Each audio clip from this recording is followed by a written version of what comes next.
We have Suzanne Smith presenting today. She joined the group March of 2018. So she's only been here for about a year, a little over a year, but she is a membership coordinator. She's been a tremendous active member of the Referral Partnership, and we're really lucky to have her. So Suzanne, take it away.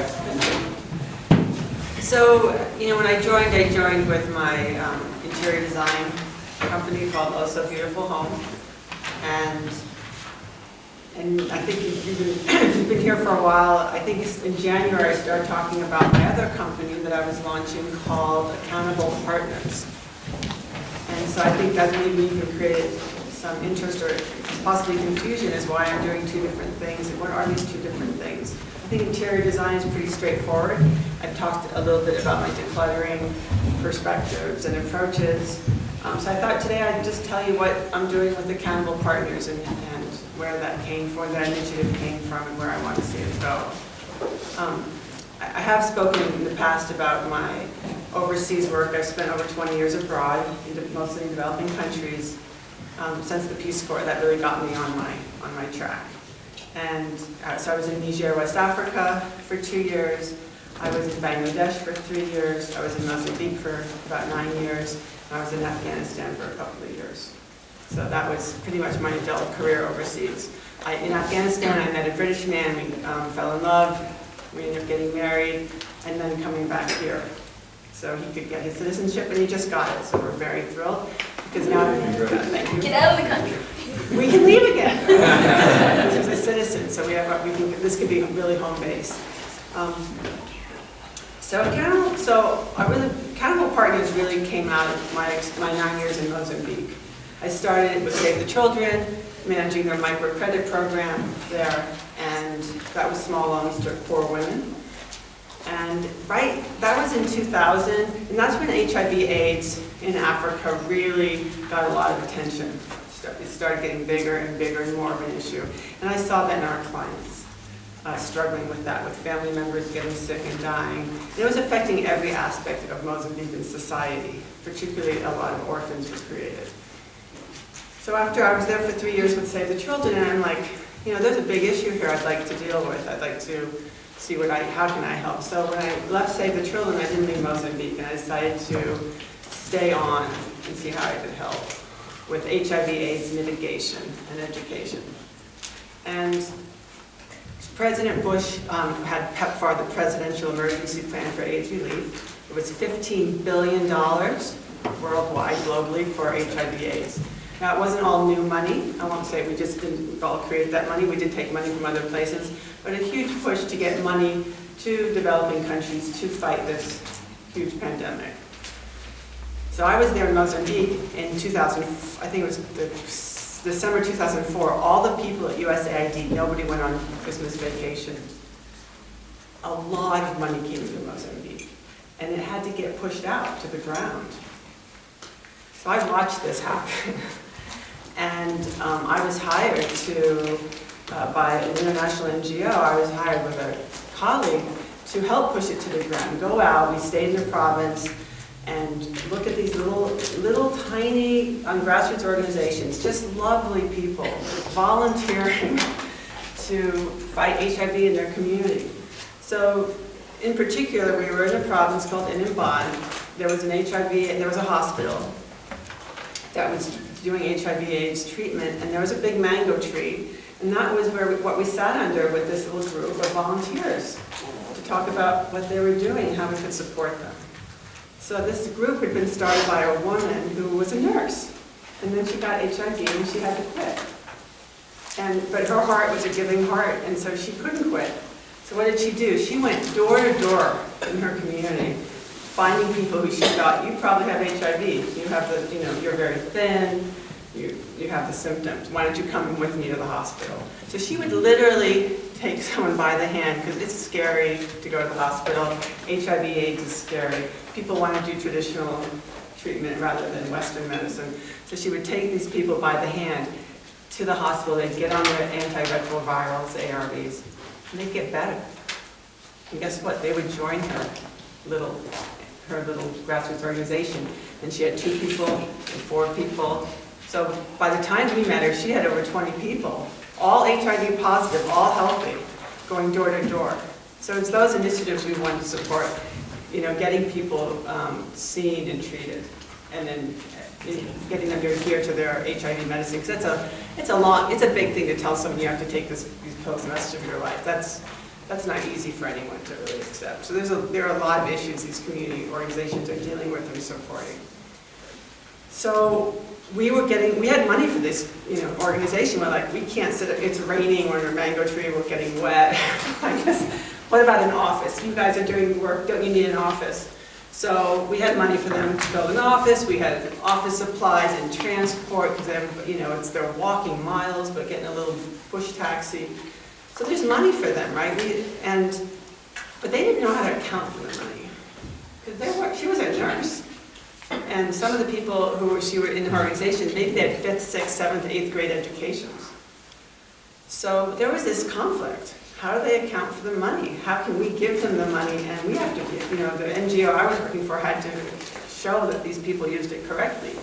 So really, accountable partners sprang out of this problem. So we're there like, okay, they don't want to account for the money, but there's all these other NGOs in the area. We'll just go to them and see how they're doing it, right? We're not going to reinvent the wheel here. That'd be dumb. We just start going to different places and all the different NGOs in our province and saying, hey, what do you do? How are you giving money out to these little guys? Everyone had a different system. Sometimes it was one page. Sometimes it was English. It's a Portuguese-speaking country. There was no capacity being built. Every donor wanted a different thing. It was all ad hoc, and there was no capacity being built in accounting and financial management. We're like, okay, so that's just a problem in this province, but we'll call around in Mozambique. So I made my calls and then didn't find anything. And then we went on the web. We're like, no, but we know someone's done this in the world, right? Like someone has figured this out, how these little guys can account properly for their money, because millions and millions and millions of dollars are being dispersed all the time to these little guys. Like someone's figured this out. So we looked and looked. Nothing. For individual entrepreneur, like business owners, yeah, there are financial systems. For microcredit community groups, yes. So there's a bunch of stuff out there. But for small community-based organizations doing donors, partnering with donors, there was no simple double entry accounting system. So we were just flabbergasted. So we reported this back. We said, that doesn't exist anywhere. So we were hired to create it. I knew nothing about accounting, zero. Like I didn't know what double accounting meant. And I actually didn't know, but my partner, my colleague was a finance guy. And I'm the trainer. I'm the person who watches how people learn and develops curriculum. So we were the perfect match, because he'd be saying like, well, this is what it is. And I'm like, I don't understand. What do you mean debit? What do you mean debit? Like, it's coming into the bank, but you're taking out. I was so confused by the lingo. So I was the perfect, foil, right? Because I didn't understand what he was saying. Like, I don't understand. I have a master's. I know how to use Excel. I don't know what you're talking about. So I said, can we just use in and out? The money goes into the bank and comes out of the bank. Can we get rid of the debit and the credit? And what the heck is a chart of accounts? What the heck is that? What? So we actually went through and created a really simple double entry accounting system that's on paper. And if you know accounting, this will make sense to you. It's four things. It's 2 books, a cash book and a bank book, and an income ledger and expense ledgers. So what is a simplified double entry accounting is cash plus bank equals income minus expenses. In other words, the money you have is equal to the money you received versus the money you spent. That's it. That's it. That's pretty simple. These are things people can do on the ground with lower education levels. These are simple systems. Now, it's nothing about accounting actually is simple. We've simplified it. It's still difficult. It still takes a lot of work to train someone. It takes time. One of the things we do in the developing world, unfortunately, is we treat training as like a mastery event. We'll send someone to training for a week, and guess what? Then they'll know how to do it. And then we go home and we check the box, and great, okay, done. And I've seen this, for 20 years.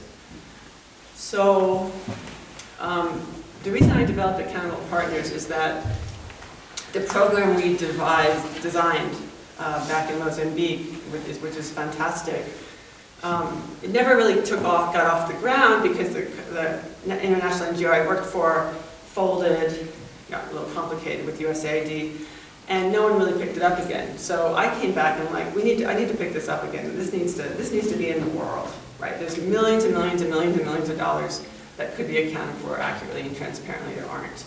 So I picked the system up again, and I wanted to really combat this 1 week training, you're a master, go home, we'll never talk to you again, but please do that thing you learned. To say, no, how do people learn? Adult education theory.